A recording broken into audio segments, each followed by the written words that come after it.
नमस्कार दोस्तों, स्वागत है आपका प्रज्ञा एजुकेशनल चैनल पर। मित्रों, आज मैं आपको बाल विकास, जो रीट भर्ती परीक्षा की रीढ़ की हड्डी कह सकते हैं हम, ये बहुत महत्वपूर्ण टॉपिक है। बाल विकास से संदर्भित मैं पहले भी वीडियो अपलोड कर चुका हूँ। यहाँ पर कुछ दिनों बाद मैं लाइव भी आपके समक्ष उपस्थित होऊंगा। फिलहाल कुछ लाइव आने में समस्याएं हैं, तो जैसे ही ये समस्याएं पूर्ण होंगी उसके तुरंत बाद मैं लाइव भी आपको क्लास दूंगा।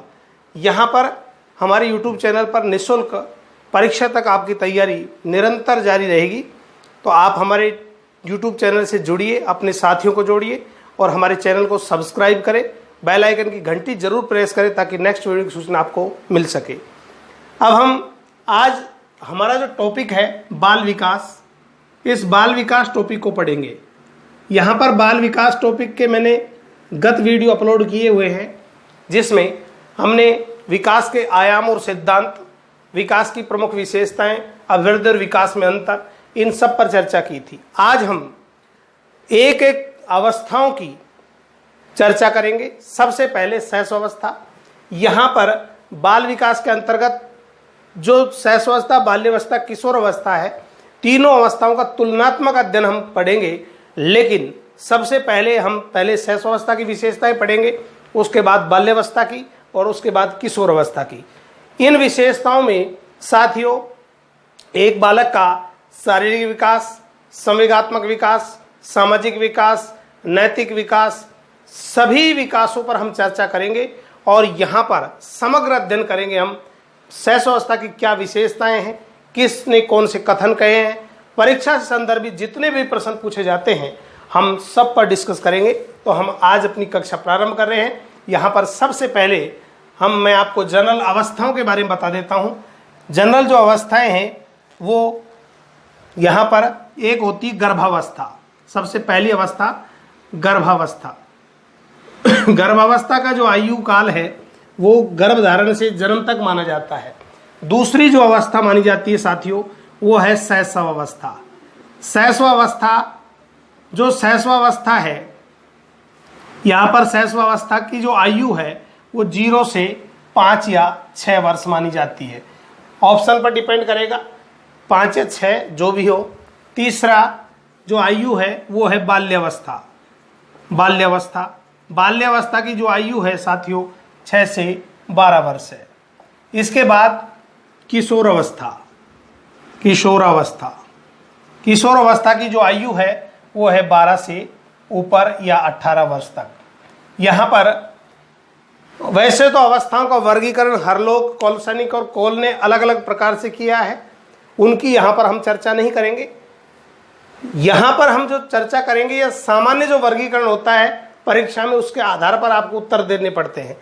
अगर आपसे पूछा जाए कि कोलसनिक के अनुसार क्या आयु है, तो पर्टिकुलर यदि पूछता है तो ही वहाँ पर आंसर है, पर ऐसा सवाल बहुत कम पूछा जाता है। यहाँ पर जो सबसे महत्वपूर्ण है ये अवस्थाएं हैं। इनमें सबसे पहली जो अवस्था है 0 से 5 या 6 वर्ष की अवस्था, जिसे शैशवावस्था के नाम से जाना जाता है। तो हम अब अपना स्टार्ट करते हैं टॉपिक शैशवावस्था। यहाँ पर शैशवावस्था के अंतर्गत बच्चे का जन्म कब होता है और जन्म के बाद धड़कन कितनी होती है, क्या क्या विशेषताएं, सब पर चर्चा करेंगे। शैशवावस्था, इसकी जो आयु है 0 से 5 या 6 वर्ष। शैशवावस्था साथियों, एक बालक का जो जन्म होता है तो नवजात शिशु की जो लंबाई होती है, एक नवजात शिशु की लंबाई बॉयज और गर्ल दोनों की अलग अलग होती है। बॉयज की जो लंबाई होगी 20.5 इंच होती है और गर्ल्स की जो लंबाई होती है 20.3 इंच होती है। इसके साथ ही यहाँ पर यदि हम बात करें वजन की, तो जन्म के समय वजन में भी भिन्नता पाई जाती है। शैशवावस्था में बॉयज का जो वजन होगा साथियों वो होता है 7.15 पौंड। 15 पौंड में वजन मापा जाता है और गर्ल्स का जो वजन होगा ये होगा 7.13 पौंड। तो जन्म के समय नवजात शिशु का वजन 7.15 पाउंड, बालिका का वजन 7.13 पाउंड, लंबाई बॉयज की 20.5 इंच और जो है गर्ल्स की 20.3 इंच। ये अलग अलग किताबों में आंकड़े अलग अलग मिलते हैं, आप भ्रमित ना हो। 100% इस आंकड़े के आधार पर आपका 100% सवाल सही होगा। आप निश्चिंत रहें और इन आंकड़ों को याद रखें। इनके इर्द गिर्द पूछता है, अलग अलग किताबों में आपको अलग अलग मिलता है, तो आप भ्रमित नहीं हो। दूसरी बात, जन्म के समय एक नवजात शिशु 15 से 20 घंटे सोता है। 15 से 20 घंटे सोता है, यानी कि नवजात जो शिशु होता है वो सोता ही रहता है। जब भी हम जगाते हैं, कोई रिश्तेदार आता है, बेटा क्या कर रहा है, आंख खोलता है, जबरदस्ती उसकी आंख खुलवाते हैं और फिर वो सो जाता है, दूध पीते पीते सो जाता है। तो यहाँ पर स्वप्न की अवस्था होती है, 15 से 20 घंटे शिशु सोता है। साथ में एक नवजात शिशु की त्वचा का रंग 15 दिन बाद स्थायी होने लगता है। त्वचा का रंग 15 दिन बाद स्थायी होने लगता है। एक त्वचा का रंग 15 दिन बाद क्या हो जाएगा, स्थायी। आपसे सवाल पूछे कि त्वचा का रंग कब स्थायी होने लगता है, तो 15 दिन बाद। इसके बाद यदि हम बात करें तो मस्तिष्क का जो वजन है, जो जन्म के समय मस्तिष्क होता है साथियों, मस्तिष्क का जो वजन होता है, मस्तिष्क का जो वजन होगा 350 ग्राम होता है। जन्म के समय एक बालक के मस्तिष्क का वजन 350 ग्राम होता है। 12 वर्ष की समाप्ति तक 1260 ग्राम हो जाता है। 12 वर्ष की समाप्ति तक 1260 ग्राम हो जाता है। और साथियों 16 वर्ष तक मानते हैं विद्वान कि 16 वर्ष की आयु पूर्ण होने तक मस्तिष्क का लगभग संपूर्ण विकास हो जाता है। तो यहाँ पर 16 वर्ष तक मस्तिष्क का जो वजन है वो 1350 ग्राम होता है। यहाँ पर एडजेक्ट भी आ जाता है कई बार, और कई बार ऐसा देता है 1300 से 1400 ग्राम। तो जो भी ऑप्शन में हो उस हिसाब से आप कर सकते हो। यहाँ पर 16 वर्ष है, पूर्ण हो जाता है, लेकिन कई किताबों में 16 से 18 वर्ष भी आता है। तो वो ऐसा भी दे सकता है कि एक बालक या मनुष्य के मस्तिष्क का विकास कब तक पूर्ण हो जाता है, तो किशोर अवस्था की समाप्ति तक, ऐसा भी सवाल बन सकता है। तो यहाँ पर 1350 ग्राम हो जाता है।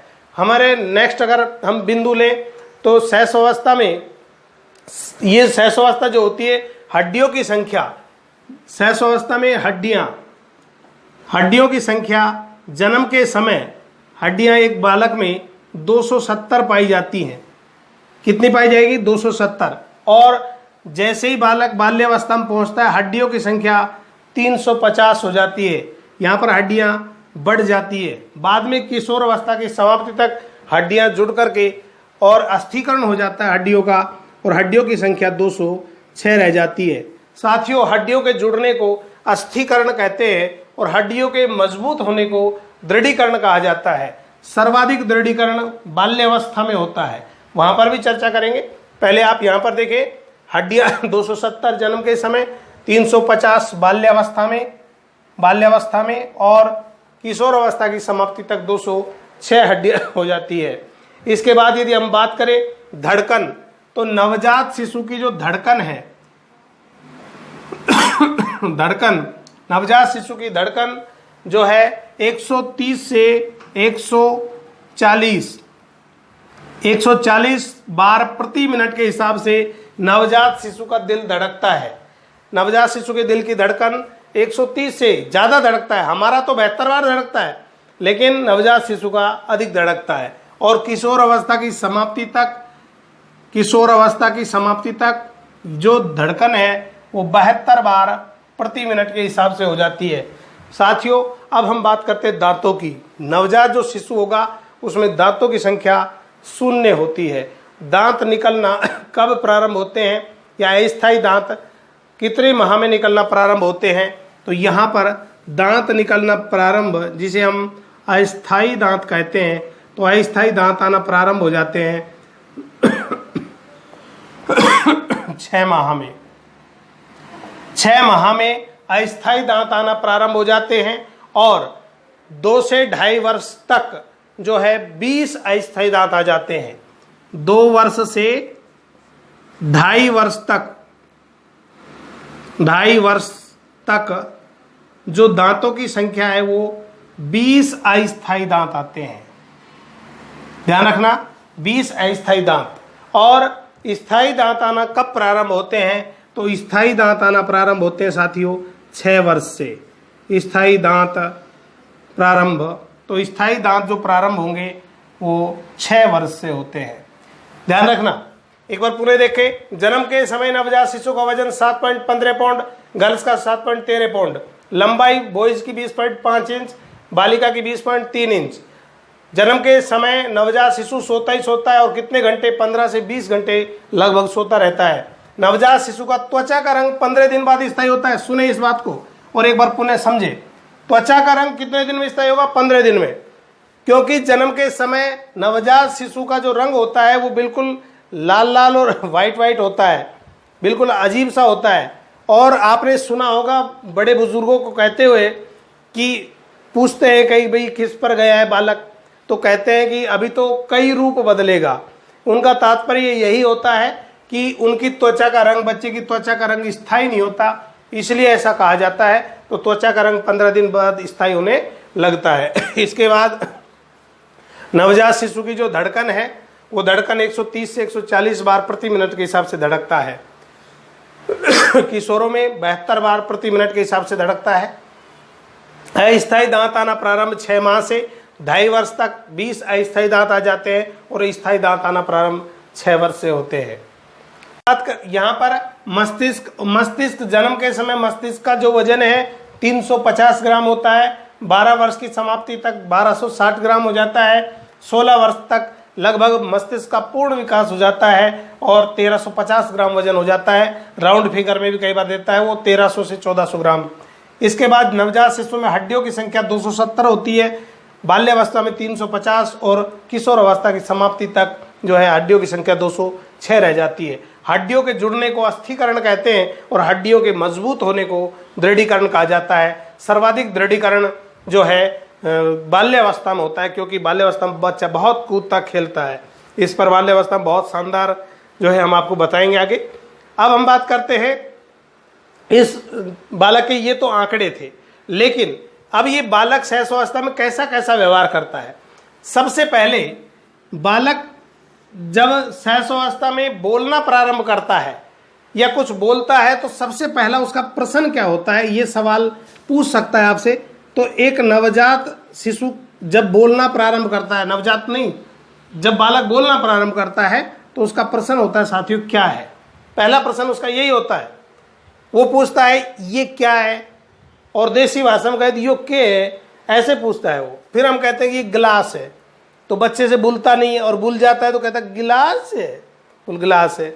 फिर पूछता है यो के, बोल बोतल है, बोतल है, बोतल है, हाँ बोतल है। फिर बार बार पूछता है, मम्मी को गुस्सा आता, जा तेरे बाप के पास जा।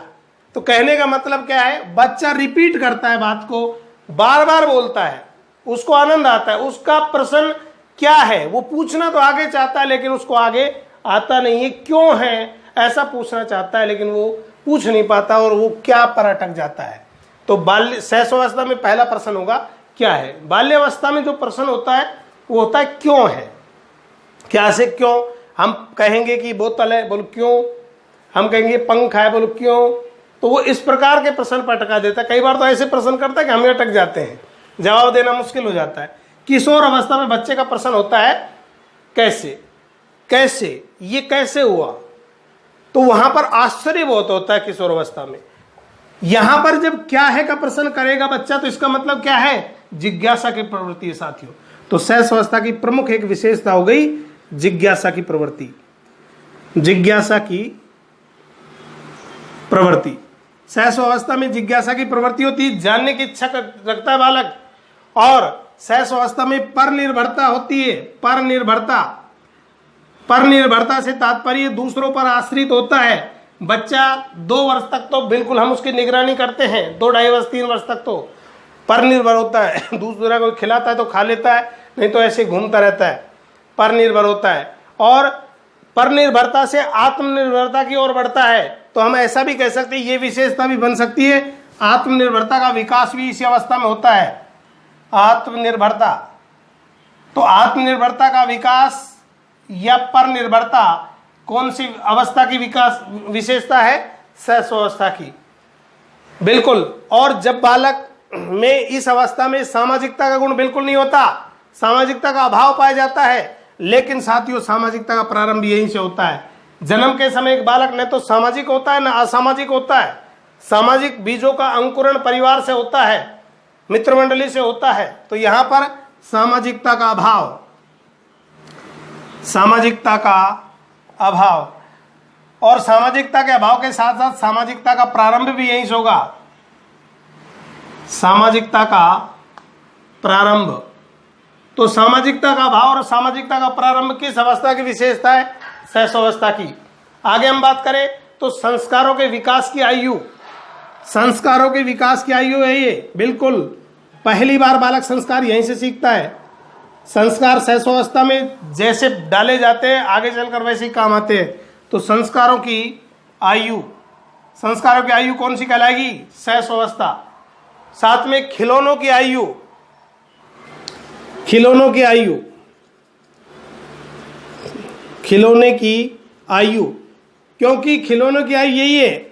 लेकिन याद रखना, आपसे पूछे कि एक बालक की खिलौनों में रुचि कब जागृत हो जाती है? तो साथियों 4 वर्ष में, 4 वर्ष के बाद, 4 वर्ष से बच्चे के खिलौनों में रुचि जागृत होती है। इससे पहले बच्चों को खिलौने से कोई मतलब नहीं होता। हम उसके पास लाते हैं, उसको रुचि की जो चीजें उसे पसंद होती है देखता है और थोड़ी देर खेल करके उसको पटक देता है। लेकिन जब 4 वर्ष का बालक हो जाता है, फिर देखना आप उसको उन वस्तुओं में लगा रहता है, गाड़ी बनाकर खेलता रहता है, कुछ न कुछ क्रिएटिविटी भी करता है, सृजनात्मकता के लक्षण परिलक्षित होने लग जाते हैं। तो यहाँ पर खिलौनों की आयु जो है शैशवावस्था कहा जाता है। बच्चे की जो प्रवृत्ति होती है साथियों, कैसी होती है? प्रवृत्ति कुसमाजित होती है। शैशवावस्था में बच्चे की प्रवृत्ति कुसमाजित होगी, यानी कि समन्वय का कठिन काल कह सकते हैं हम, कुसमायोजित, कुसमायोजित होगी। यानी कि हम इसको कह सकते हैं समायोजन का कठिन काल, समायोजन का कठिन काल शैशवावस्था है। क्योंकि बालक समायोजन नहीं कर पाता। कैसे नहीं कर पाएगा? बात को समझे। जैसे शैशवावस्था में 2-3 वर्ष का बालक है, हम उसको मम्मी कई बार पड़ोस में लेकर या दूसरी जगह लेकर चली जाती है, तो बालक क्या करता है?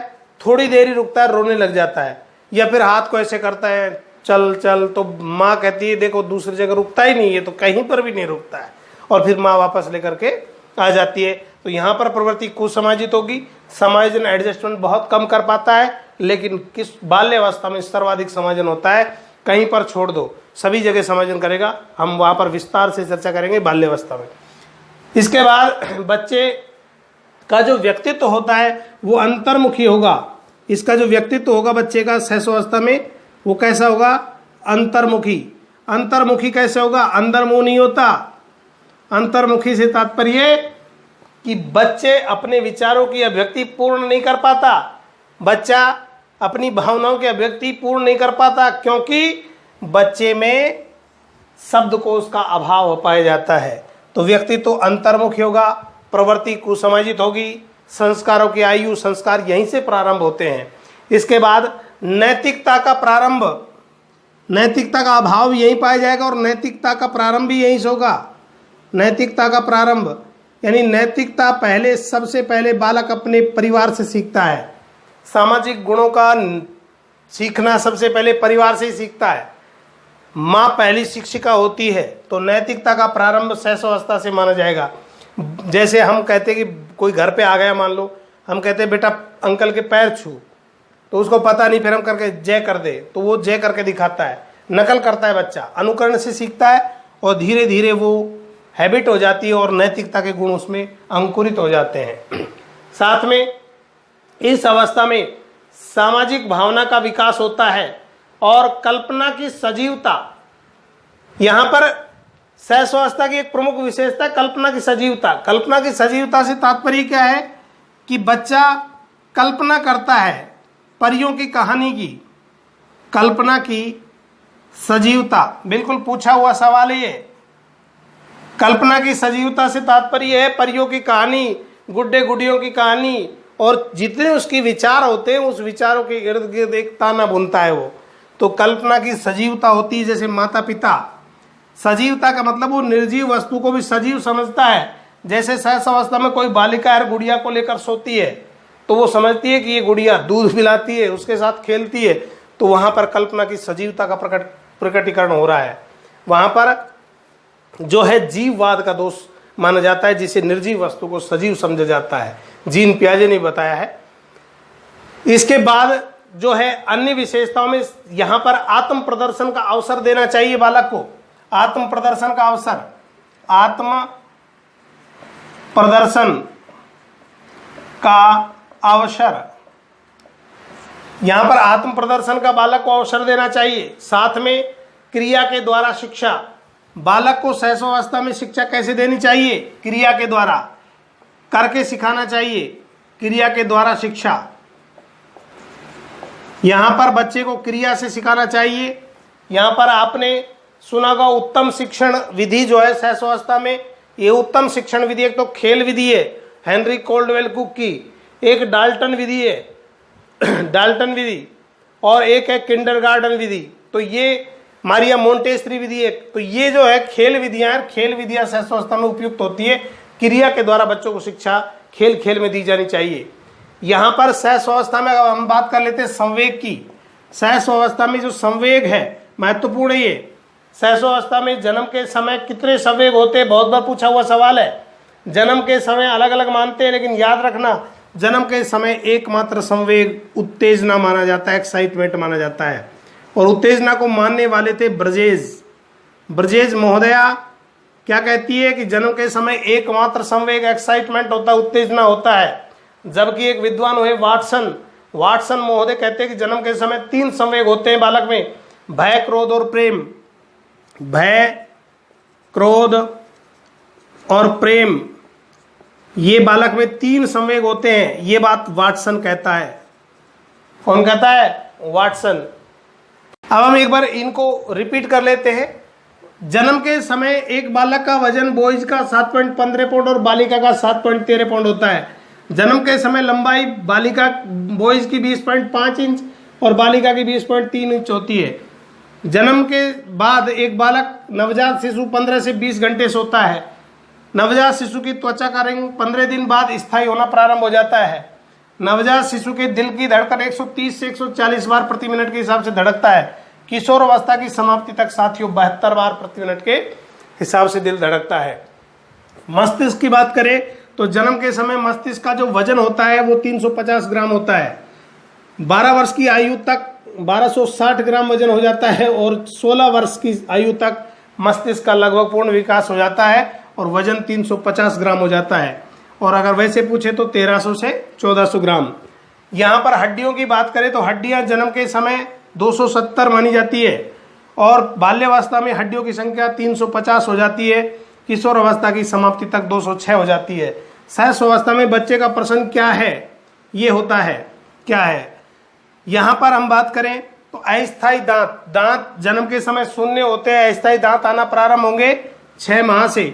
2 वर्ष की या 2.5 वर्ष तक 20 अस्थायी दांत आ जाते हैं। स्थायी दांत आना प्रारंभ होंगे 6 वर्ष से।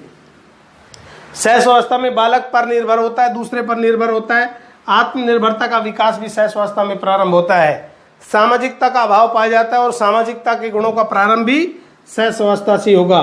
संस्कारों की आयु सहस्वावस्था, यहां से संस्कार डलते हैं। प्रवृत्ति कुसमाजित होगी बालक की, अर्थात समायोजन का कठिन काल सहस्वावस्था को कहा जाता है। याद रखना जीवन का महत्वपूर्ण काल भी सहस्वावस्था को कहा जाता है।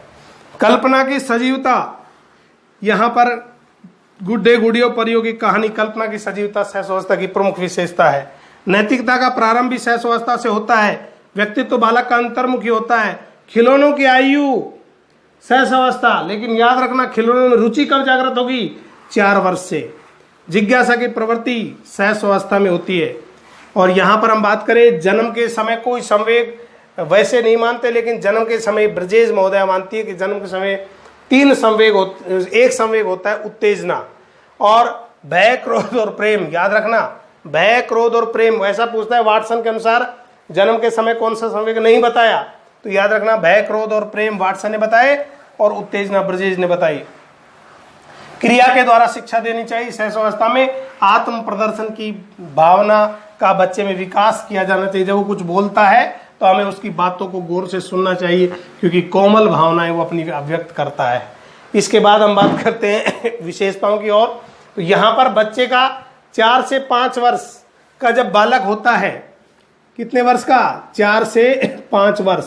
साथियों 4 से 5 वर्ष के बालक जब होता है तो उसमें एक 2 ग्रंथि सक्रिय हो जाती है।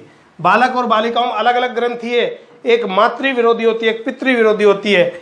यहां पर मैं आपको बता दूं 4 से 5 वर्ष में लड़की में जो ग्रंथि होती वो होती इलेक्ट्रा ग्रंथि सक्रिय हो जाती है। और जो इलेक्ट्रा ग्रंथि है ये लड़कियों में होगी, लेकिन ये मातृ विरोधी होगी, मातृ विरोधी ग्रंथि है ये। इसके बाद हम बात करें लड़के में, तो लड़के में जो ग्रंथि होगी ओडिपस होगी।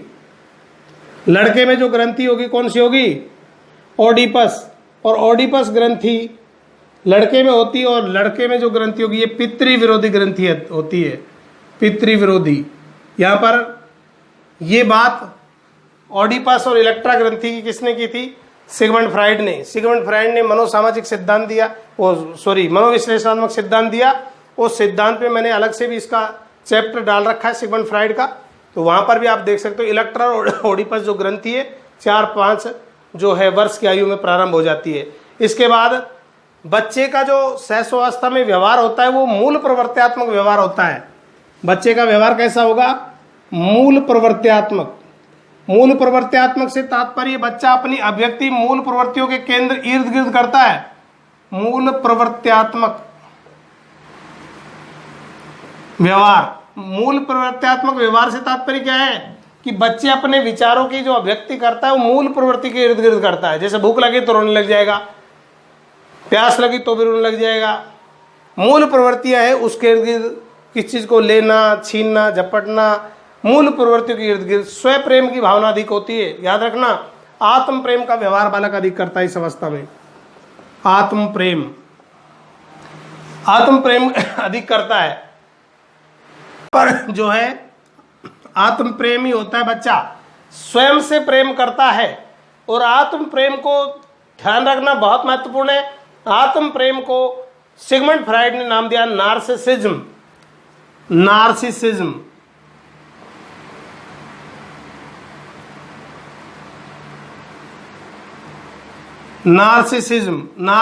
नाम दिया किसने, फ्राइड ने। फ्राइड महोदय ने आत्म प्रेम को नार्सिसिज्म कहा।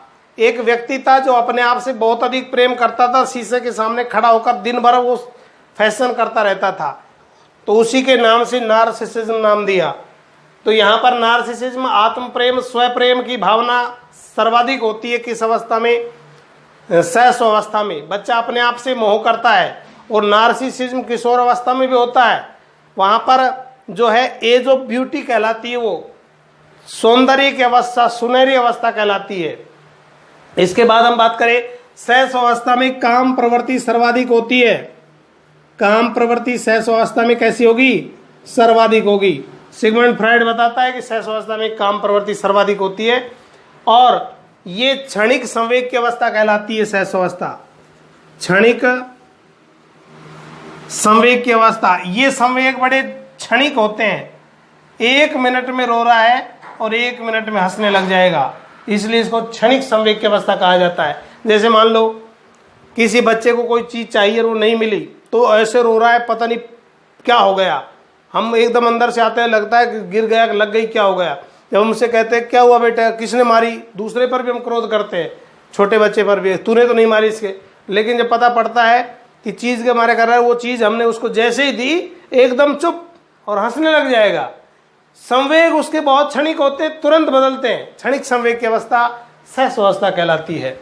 और यहां पर शारीरिक व मानसिक विकास में तीव्रता होती है, यानी एक बालक का शारीरिक और मानसिक विकास तेजी से होता है तो किस अवस्था में होता है, शैशवावस्था में। शारीरिक व मानसिक विकास की तीव्रता। शारीरिक व मानसिक विकास की तीव्रता से तात्पर्य शारीरिक और मानसिक विकास बालक का बहुत तेजी से होता है। 3 वर्ष में शिशु अपनी संपूर्ण मानसिक शक्तियों का प्रयोग करने लग जाता है। याद रखना, सवाल पूछ सकता है कि एक बालक अपनी संपूर्ण मानसिक क्षमताओं का उपयोग कितने वर्ष की आयु में करने लगता है, तो आपका आंसर होगा 3 वर्ष। 3 वर्ष में अपनी संपूर्ण मानसिक पावर लगा देता है वो किसी समस्या का समाधान करने में जितनी उसमें होती है। और शारीरिक और मानसिक विकास, शरीर तेजी से बढ़ता है लेकिन 3 वर्ष के बाद शारीरिक विकास धीमा हो जाता है। 3 वर्ष तक बहुत तेजी से बढ़ता है, फिर थोड़ा अवरुद्ध होगा, फिर तेजी से बढ़ेगा, फिर बाल्यावस्था में थोड़ा रुक जाता है। किशोर अवस्था में, प्रारंभिक किशोर अवस्था में लड़कियों का विकास तेजी से होता है, जबकि लड़के का विकास जो है उत्तर या मध्य शैशवावस्था में तेजी से होता है। तो यहाँ पर शारीरिक व मानसिक विकास की तीव्रता शैशवावस्था की विशेषता है। सीखने की प्रक्रियाओं में भी तीव्रता होती है, बालक बहुत जल्दी सीखता है। बच्चे का मस्तिष्क कोरे कागज के समान होता है, बहुत तेजी से सीखता है। तो यहां पर शारीरिक व मानसिक विकास की तीव्रता शैशवावस्था की विशेषता है। सीखने की प्रक्रियाओं में तीव्रता होगी। एक विद्वान हुए साथियों गेसेल, याद रखना कौन से हुए, गेसेल। गेसेल महोदय कहते हैं कि बालक प्रथम 6 वर्षों में बाद के 12 वर्षों से अधिक सीख जाता है या दुगना सीख जाता है। तो बालक प्रथम 6 वर्षों में बाद के 12 वर्षों से अधिक सीख जाता है, ये बात कौन कहता है, शैशवावस्था के संदर्भ में गेसेल महोदय कहते हैं। अब हम बात करते हैं कुछ परिभाषाओं की, जो महत्वपूर्ण परिभाषाएं हैं उसकी हम बात करेंगे। तो महत्वपूर्ण परिभाषाओं के क्रम में हम सबसे पहले हमने ये शैशवावस्था संदर्भित महत्वपूर्ण जो विशेषताएं थी वो हमने देखी। इनमें नैतिकता का अभाव, नैतिकता का प्रारंभ, सामाजिकता का अभाव, सामाजिकता का प्रारंभ, आत्म प्रदर्शन का अवसर देना चाहिए, मूल प्रवृत्त्यात्मक बच्चे का व्यवहार होता है, बच्चे का मस्तिष्क कोरे कागज के समान होता है। इस संदर्भ में मैंने आपको बताया कि बच्चे का मस्तिष्क कोरे कागज के समान होता है, इसे टेबुला रासा कहा। याद रखना, क्या कहा, टेबुला रासा। और टेबुला रासा कहने वाले जो विद्वान थे वो थे जॉन लॉक। जॉन लॉक ने टेबुला रासा कहा कि बच्चे का मस्तिष्क कोरे कागज के समान होता है। जिस प्रकार कोरे कागज पर कुछ भी लिखो साफ लिखा जाता है, ठीक बच्चे के मस्तिष्क में कुछ भी नहीं होता, खाली होता है जन्म के समय। जैसा बीज हम डालेंगे, जैसे संस्कार हम उसमें डालना चाहे, वैसे संस्कार उसमें डाल सकते हैं। अब हम बात करते हैं महत्वपूर्ण परिभाषाओं की शैशवावस्था की, और याद कैसे रखनी है वो सभी बातें मैं आपको बताऊंगा। यहां पर सबसे पहले एक विद्वान आते हैं साथियों, फ्राइड। परिभाषा आपके सामने है, फ्राइड महोदय।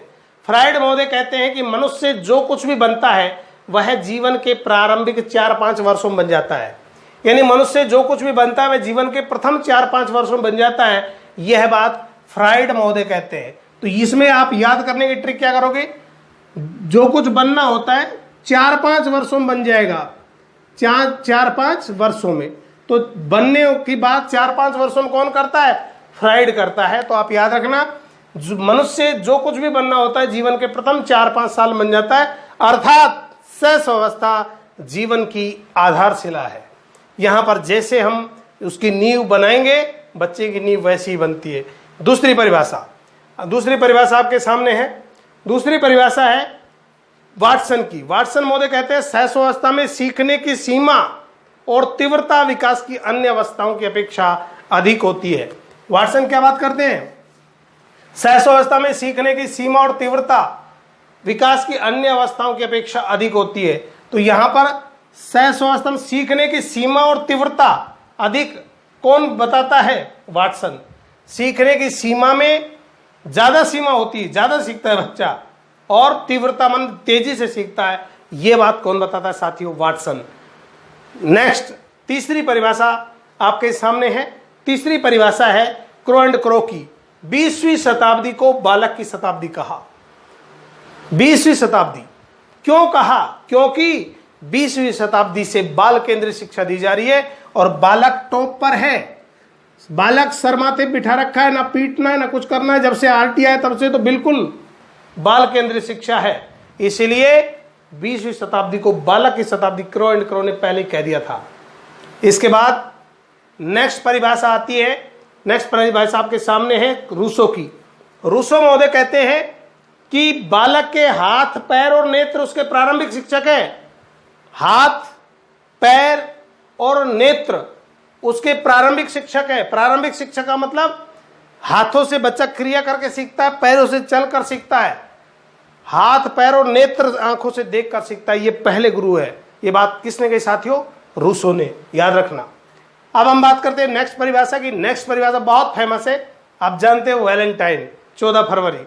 वैलेंटाइन 14 फरवरी को बहुत शानदार बात कह के गया कि जीवन का आदर्श काल, श्रेष्ठ काल कौन सी अवस्था है? शैशव अवस्था। ये बहुत फेमस परिभाषा है, जीवन का आदर्श काल। आदर्श क्यों? यहां पर कोई टेंशन नहीं, बिल्कुल बच्चा निश्चिंत और मदमस्त रहता है। तो जीवन का आदर्श यानी श्रेष्ठ काल है शैशव अवस्था। इसके बाद हम बात करें, नेक्स्ट परिभाषा आपके सामने है एडलर महोदय की। एडलर महोदय कहते हैं कि एक बालक का जीवन में क्या स्थान होगा, यह जन्म के कुछ दिन बाद ही निर्धारित हो जाता है। एक बालक का जीवन में क्या स्थान होगा, जीवन में एक बालक का क्या स्थान होगा, जन्म के कुछ दिन बाद निर्धारित हो जाता है। अर्थात पूत के पैर तो पालने में दिख जाते हैं। आपने देसी कहावत सुनी होगी, इसका मतलब एक बालक का जीवन में क्या स्थान होगा, ये उसके जन्म के कुछ दिन बाद निर्धारित हो जाता है साथियों। कौन कहता है? एडलर महोदय कहते हैं। इसके बाद स्ट्रैंग बहुत अच्छी बात कही स्ट्रैंग ने। जीवन के प्रथम 2 वर्षों में बालक अपने भावी जीवन का शिलान्यास करता है। बालक जीवन के प्रथम 2 वर्षों में भावी जीवन का शिलान्यास, ये अर्थात भावी जीवन का शिलान्यास नींव भरता है। तो भावी जीवन का शिलान्यास किसने कहा? कोड वर्ड पकड़ो आप, भावी जीवन का शिलान्यास किसने कहा? स्ट्रैंग ने। और स्ट्रैंग ने एक परिभाषा और शानदार दी शैशवावस्था के संदर्भ में, ऐसा शायद ही कोई खेल हो जिसे 10 वर्ष के बालक न खेलते हो।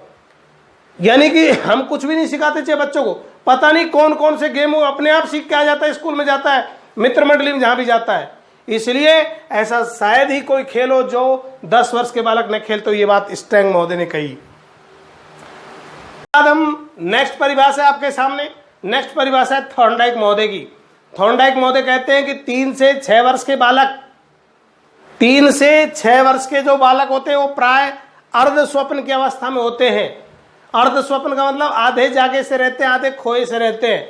यानी कि ज्यादा उनको कोई टेंशन नहीं, वर्तमान में अधिक जीते हैं और अभी कितनी भी कीमती चीजें उसको छोड़ के चले जाएंगे। यहां पर ये अर्ध स्वप्न की अवस्था कहा 3 से 6 वर्ष को। तो 3 से 6 वर्ष अर्ध स्वप्न की अवस्था कहने वाले साथियों कौन थे? थॉर्नडाइक महोदय थे। इसके बाद हम बात करें तो ब्रजेज, और ब्रजेज का नाम आती है आप समझ जाया करो कि ब्रजेज किसकी बात करता है? संवेग की। तो यहां पर ब्रजेज महोदय कहते हैं कि 2 वर्ष की आयु तक बालक में सभी संवेगों का विकास हो जाता है। ये कौन कहता है? ब्रजेज महोदय कहती है। तो इसके बाद अंतिम हमारी परिभाषा आपके सामने है, अंतिम परिभाषा रोस की। किशोर अवस्था शैशव अवस्था की पुनरावृत्ति है। किशोर अवस्था शैशव अवस्था की पुनरावृत्ति है। ये बात किसने कही साथियों? रोस ने कही।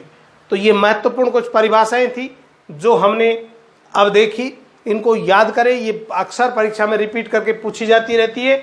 और साथियों आज के वीडियो में शैशव अवस्था हमने विस्तार से पढ़ा, शैशव अवस्था के बारे में। अभी आप सुने मेरी बात, फिर मैं बाल्यावस्था की संपूर्ण विशेषताओं को लेकर आऊंगा पार्ट 2 में। फिर किशोर अवस्था में सेम ऐसे ही विशेषताओं और परिभाषाओं के साथ। फिर उसके बाद हम पढ़ेंगे अलग अलग संवेगों का तुलनात्मक अध्ययन, शैशवावस्था बाल्यावस्था में संवेगों का तुलनात्मक अध्ययन, मूल प्रवृत्तियों का अध्ययन, सबका अलग अलग चैप्टर वाइज हम अध्ययन करेंगे। तब तक के लिए thank you, have a nice day.